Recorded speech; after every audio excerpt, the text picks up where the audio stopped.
13 साल की मासूम के साथ 6 लोगों ने बारी बारी से लगातार 4 दिन तक घिनौना कृत्य किया। इतना घिनौना कृत्य जिसने भी सुना उसकी रूह कांप गई और उसने ज़रूर उन लोगों के लिए कहा कि ऐसे ज़िंदगी में ऐसे नहीं करना चाहिए। उस बेटी के साथ इस तरह हैवानियत की गई कि आप सुनेंगे पूरी कहानी तो आपके आंखों से आंसू ओझल हो जाएंगे। तो मैं आपको बता दूं, मैं अजय कोहली और ये सच्ची घटना जो है बिहार के बक्सर की है।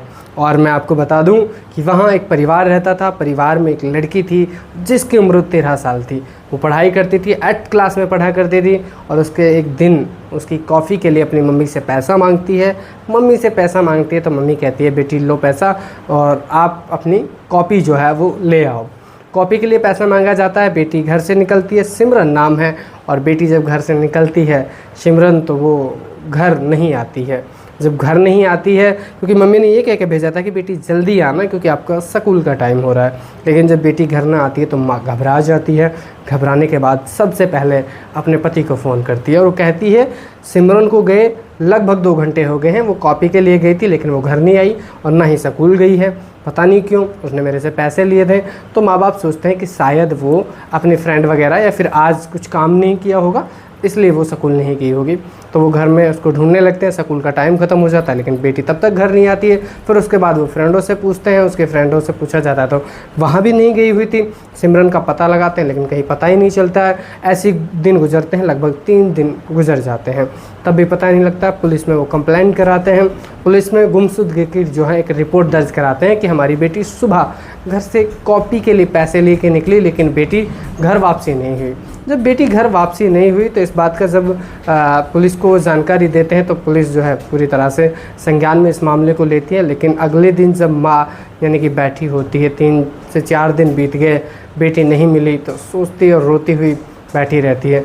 अचानक से बेटी को आते हुए देखती है। बेटी के हालात देखने के बाद माँ आपको बता दें कि उसके हालात कैसी थी। अब सोचिए, हालात इस तरह से थी कि बेटी के कपड़े फटे हुए थे। इस तरह देखने में ऐसा नज़र आ रहा था कि पता नहीं महीनों से सप्तों से कुछ खाया नहीं है। बुरी तरह से उसकी जो है कपड़ों में मट्टी, ये वो ब्लड वगैरह और फेस बाल बहुत बुरी तरह से, यानी कि यूँ कह सकते हैं कि उन 6 हैवानों ने बुरी गंदी तरह से उसको नोचा था। अब उसकी ये हालात देखकर माँ जो है वो रो पड़ती है और बेटी को गले लगा लेती थी। बेटी भी गले लगने के बाद चीख चीख कर रोती है और बताती है कि माँ मुझे बहुत दर्द हो रहा है। उसकी तबीयत बिगड़ रही होती है, बहुत ज़्यादा तबीयत बिगड़ रही होती है। तो वो उसको हॉस्पिटल ले जाते हैं, हॉस्पिटल में एडमिट करवाते हैं। और जब बेटी जो है उसकी जब हालत ठीक होती है तो बताती है कि मैं जब कॉपी के लिए जा रही थी तो 4 लोग एक गाड़ी में थे। उन्होंने मुझे सबसे पहले रास्ता पूछा। रास्ता पूछने के साथ ही मेरे मुंह पे एक रुमाल जैसा कुछ लगाया और उसके बाद मुझे पता नहीं वो लोग मुझे लेके चले गए।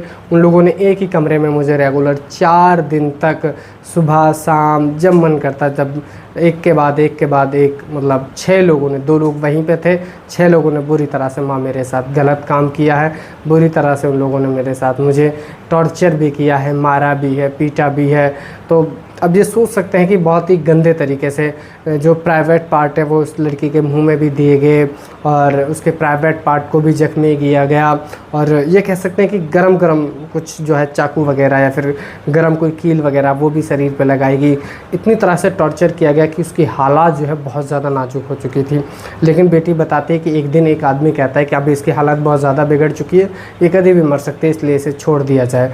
तो वो लोग जो है मुझे छोड़ के गए और ये भी कहा अगर आपने किसी को बताया तो आपको जान से मार देंगे। अगर मैं चिल्लाई तो अब मुझे जान से मारने की धमकी और परिवार को जान से मारने की धमकी दी।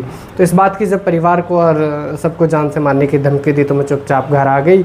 और घर आने के बाद जो है मैं ये बता रही हूँ। तो इस बात को जैसे ही पुलिस सुनती है तो पुलिस संज्ञान में इस मामले को पहले ही उन्होंने ले लिया था। बेटी का मामला था तो वो लोग जल्द से जल्द कार्रवाई करते हैं। ये मामला जो है 26 अगस्त 2022 का है और अब से ज़्यादा वक्त इसको नहीं हुआ है। पुलिस संज्ञान में लेती है और पुलिस उन मुजरिमों को पकड़ लेती है। उसमें 2 मुजरिम पकड़ में आते हैं और मुजरिमों से पूछताछ में बताया जाता है, मुजरिम कहते हैं जो गुनहगार थे जिन्होंने इस कृत्य को किया था, इस घिनौने काम को किया था, वो बताते हैं कि हम लोगों का पार्टी था और पार्टी में एंजॉय करने के लिए हमने इसको जो है अंजाम दिया है। इस बात को सुनकर सब लोग थू करते हैं और ये बात जैसे ही फैलती है तो लोगों को गुस्सा आने लगता है। कहते हैं कि ऐसे लोगों को, ऐसे दरिंदों को जो है फांसी की सज़ा होनी चाहिए।